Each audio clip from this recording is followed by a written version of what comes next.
नमस्कार मित्रों, आप सभी का स्वागत है आपके अपने चैनल पर। यहाँ हम बात करेंगे आय जाति निवास प्रमाण पत्र की, क्योंकि इसमें सभी को बहुत ज़्यादा डाउट्स रहते हैं कि ये कितने दिन तक वैलिड रहता है। ये सबसे बड़ा सवाल है।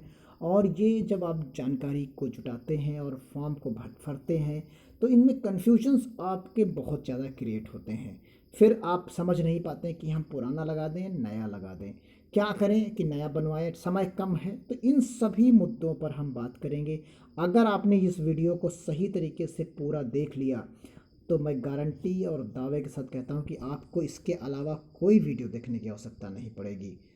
तो आइए शुरू करते हैं। इसमें EWS, OBC, SC, ST के जो आय जाति और निवास प्रमाण पत्र बनते हैं उनमें क्या क्या वैलिडिटी और क्या क्या चीज़ें होती हैं, एक एक करके हम शुरू करते हैं।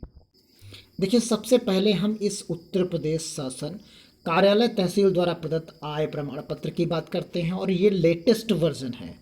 ये आप देखिए, ये जो डेट दी गई है 25/9/2021 है, यानी जस्ट इसी महीने की। आज हम जो है 4 अक्टूबर है और हम बात कर रहे हैं ये 25 यानी आज से करीब 9-10 दिन पहले का ये बना हुआ है। अब आइए इसी में हम नीचे की तरफ इसको स्क्रॉल करेंगे तो सबसे नीचे की तरफ आप यहाँ पाएंगे, हम आपको जूम कर देते हैं, ये आय जाति निवास यहाँ पर बना हुआ है।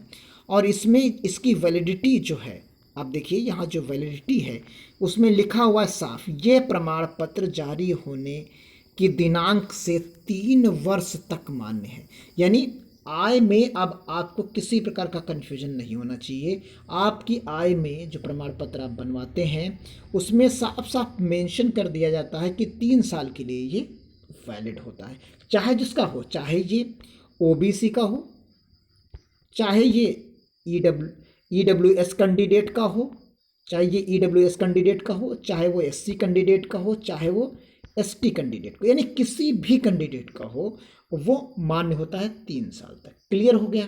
ये डाउट आय का आपका खत्म हो गया। अब बात करते हैं बाकी।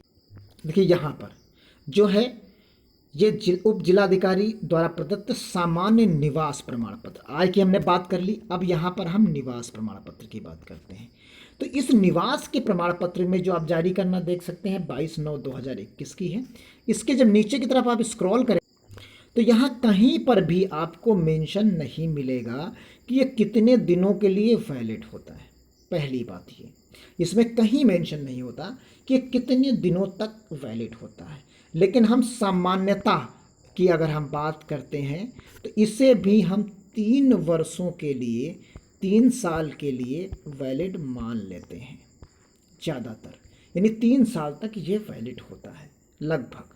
बाकी अगर कहीं किसी विज्ञापन पर नहीं लिखा है तो सामान्यतः हम 3 वर्षों के लिए इसे मान लेते हैं। लेकिन इसका डिटेल वर्जन हम बात करेंगे अभी आपको हम, कि अगर किसी विज्ञापन में आप लगा रहे हैं, आप हमारी बात को समझिए, अगर किसी का हम फॉर्म भर रहे हैं किसी नौकरी के लिए या किसी और चीज़ के लिए भर रहे हैं, आवेदन कर रहे हैं, वहाँ अगर उस विज्ञापन में, उस नोटिफिकेशन में मेंशन कर दिया गया है कि इतने दिन के बाद का चाहिए, यानी इस डेट के बाद का चाहिए, तो ये 3 साल की कंडीशन वहाँ पर रिजेक्ट हो जाती है।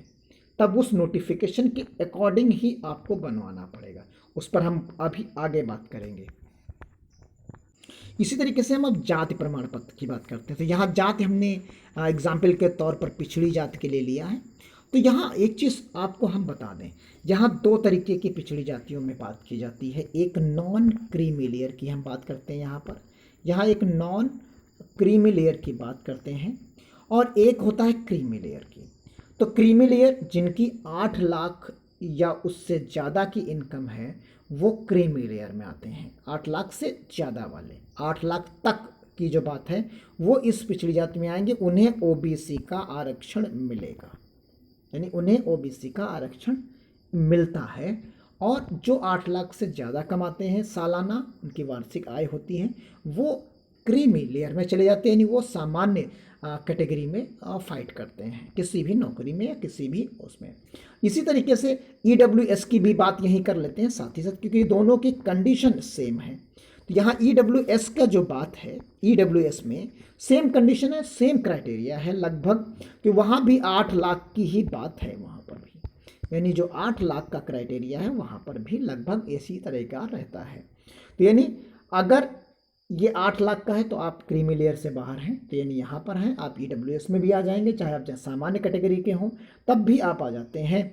लेकिन यहाँ पर भी आप नीचे की तरफ जो स्क्रॉल करेंगे तो आपको यहाँ पर भी किसी भी प्रकार का नहीं कहा जाता। देखिए यहाँ पर यही चीज़ मेंशन की गई है, यहाँ निरंतर 3 वर्षों की अवधि के लिए सकल वार्षिक आय 8 लाख रुपए या इससे अधिक नहीं है, तभी उसका ये कंडीशंस बनती है।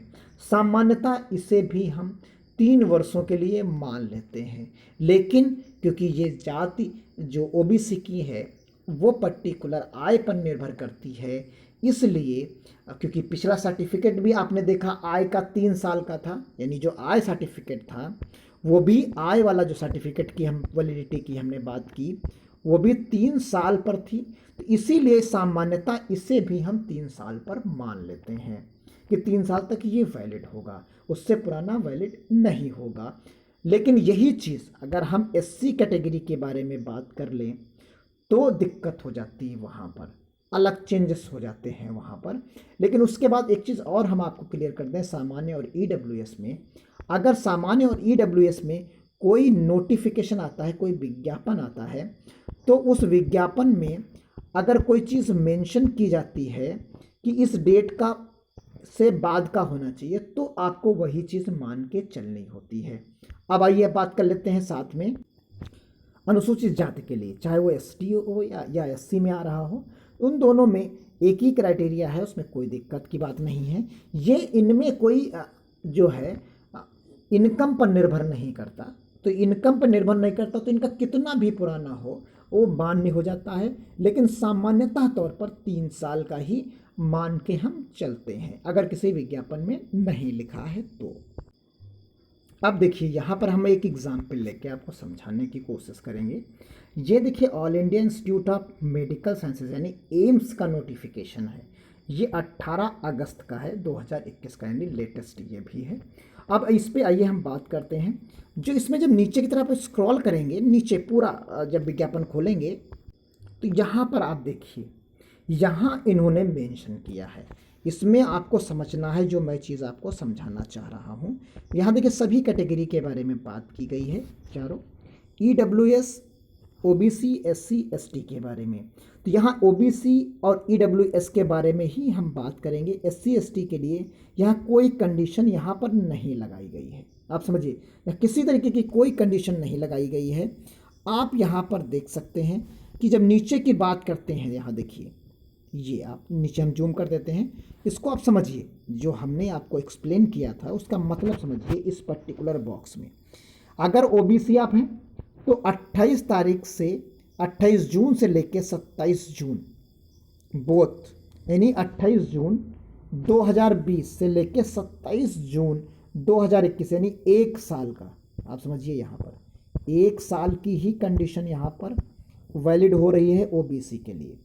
अगर यही चीज़ आप नीचे की तरफ देखिए, नीचे की तरफ ईडब्ल्यूएस में, तो ईडब्ल्यूएस में आपको मिलेगा 1/4/2021 से लेकर 27, यानी इसमें आपको केवल 2 महीने का, यानी करीब 2 माह का ही लगभग टाइम मिल रहा है आपको।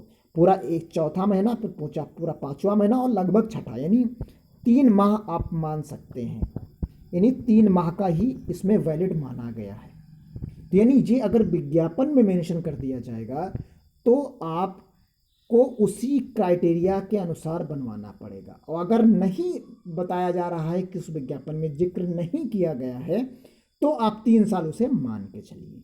क्लियर हो गया होगा ये हमारे कहने, और ये सिर्फ इन्हीं दोनों पर लागू होता है, ईडब्ल्यूएस और ओबीसी पे, एससी एसटी पर ये चीज़ लागू नहीं होती है। आपको क्लियर पता चल गया होगा। अब एक और उदाहरण हम आपको लेके दिखाते हैं, 17 अगस्त का ही है ये, डॉक्टर एपीजे अब्दुल कलाम प्राविधिक विश्वविद्यालय उत्तर प्रदेश की तरफ से। यहाँ देखिए आप, यहाँ पर भी मेंशन किया गया है। इसको जब देखेंगे इस चीज़ को, तो यहाँ पर भी देखिए आप मेंशन कर दिया गया है इसलिए कि अन्य पिछड़ा वर्ग के लिए जो डेट निर्धारित की गई है उसमें देखिए 31 मार्च 2021 के पश्चात निर्गत प्रमाण पत्र प्रस्तुत करना अनिवार्य है, अर्थात 1 अप्रैल 2021 के पूर्व की तिथि को जारी किए गए प्रमाण पत्र स्वीकार्य नहीं होंगे। यानी 31 मार्च 2021 के पश्चात, यानी इन्होंने कंडीशन लगा दी ये कि इसके बाद के मान्य नहीं होंगे।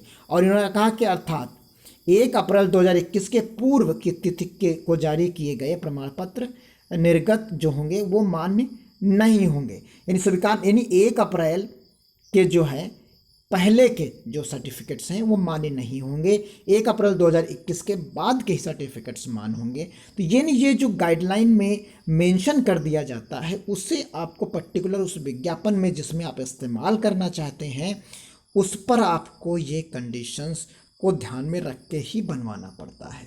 तो क्लियर हो गया होगा। अब मुझे लगता है कि आपके हमने सबूत भी दिए, आपको क्लियर भी किया, तो आपके सारे डाउट्स क्लियर हो गए होंगे इन तीनों को लेकर कि कितने दिन ये वैलिड रहते हैं।